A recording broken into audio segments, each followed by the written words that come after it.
The United States has now recorded 3 million coronavirus cases, the most recent million reached in just 28 days. Health officials say hospitals are now under siege by the surge of COVID patients, but the nation's leaders are refusing to admit the country is in trouble. Despite tens of thousands more Americans catching coronavirus, Donald Trump sees the bright side. The mortality rate is the lowest, or just about the lowest, of any nation anywhere in the world. Vice President Mike Pence equally optimistic, unmasking a smile. The takeaway from this for every American, particularly in those states that are impacted, is keep doing what you're doing. That advice, little comfort to the Sunbelt states. In Florida, more than 40 hospitals are at capacity. Arizona's ICU beds are over 90% full. And Texas and California are also struggling. 7 weeks ago, every state had begun easing restrictions and the number of daily new cases sat around 20,000. Then it skyrocketed, hitting 50,000 last week.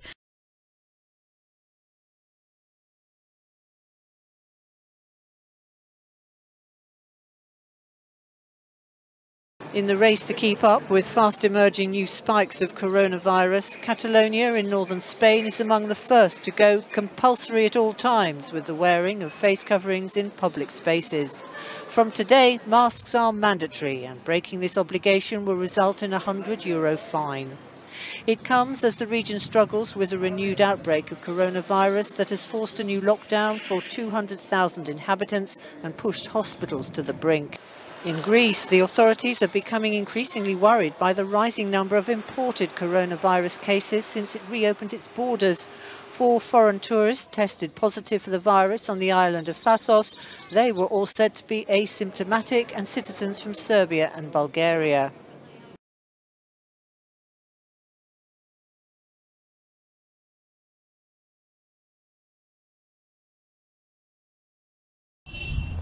There was shock in Colombia when the 7 soldiers admitted kidnapping and raping an 11-year-old indigenous girl 2 weeks ago.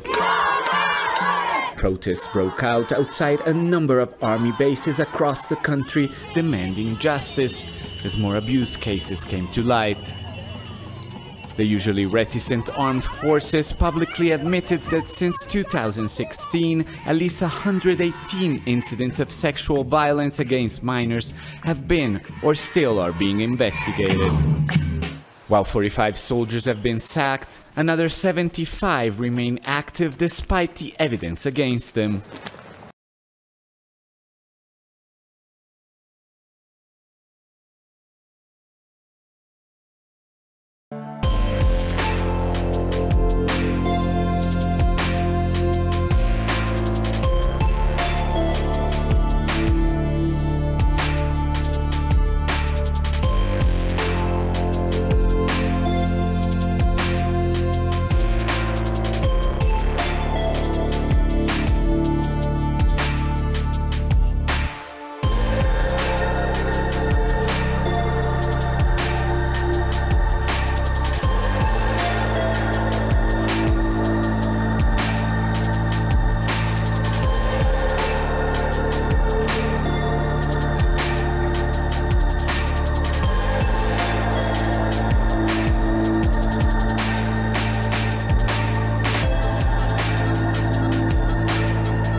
Tourists usually flock to this Michelin-starred restaurant to try the local Singaporean food.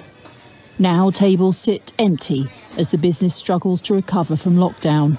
The government has helped by paying 70% of wage costs and 2 months' worth of rental relief. The owner doesn't think that the election will bring uncertainty. The government is dedicating over $65 billion, or nearly 20% of GDP, to support Singaporeans in the battle against COVID-19. And there's plenty more in the war chest if the economy needs it. Calling an election at a time like this is a brave decision, but it could be a very shrewd move by the current administration.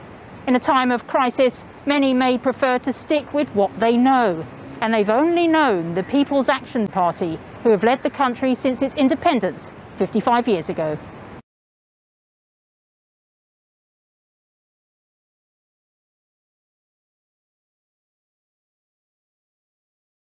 The Prime Minister of the Ivory Coast has died just months before the election that could have thrust him into the presidency.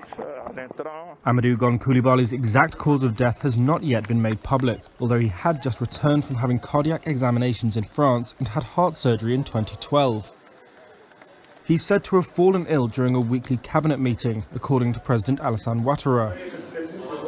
Coulibaly was tapped up by the president to succeed him as the ruling party's candidate, after Ouattara said he wouldn't run for a third term. His death will likely set off a scramble within the ruling RHDP over who will replace him on the ballot sheet. There's no clear-cut candidate for the October poll, which is widely considered a test of stability for the world's top cocoa producer.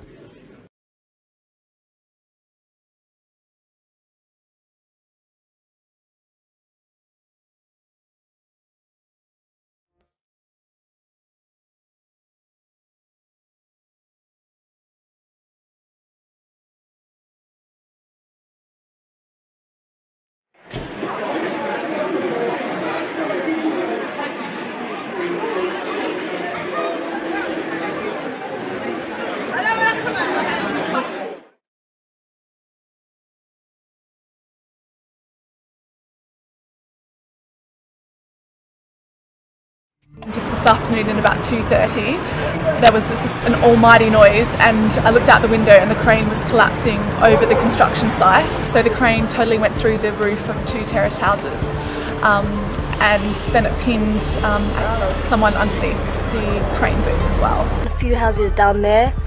Look, it's just madness right now. Can you see?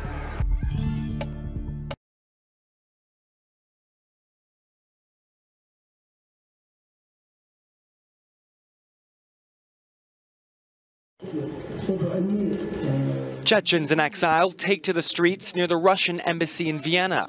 Protests have been growing since the killing of a strident critic of Kremlin-backed Chechnya leader Ramzan Kadyrov over the weekend. Austrian authorities say the motive for the killing is unclear, but it could have been political. And yet it's renewed the fears for the safety of many Chechens living across Europe. Saturday's attack was the latest in a string of killings of Chechens who have a background in the anti-Russian insurgency. It was the 4th violent attack on Chechens living inside the European Union within the past year, 3 of which have ended in death. Austrian police have named the victim as 43-year-old Martin B., named locally as Anzor Umarov, who had given evidence in a 2017 murder case in Ukraine.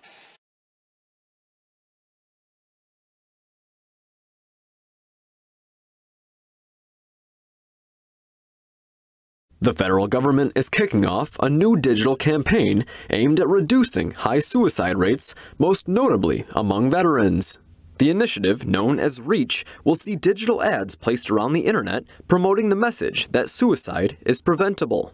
REACH is a major part of the president's roadmap, dubbed Prevents, seeking to empower veterans and reduce currently high rates of suicide among the group, and calls on both the public and private sectors to come together to help bring awareness to the issue. Specifically, the campaign expresses the idea that collective action taken by an entire community, including businesses, schools, faith-based organizations, and others, can make a difference in someone's life just by reaching out.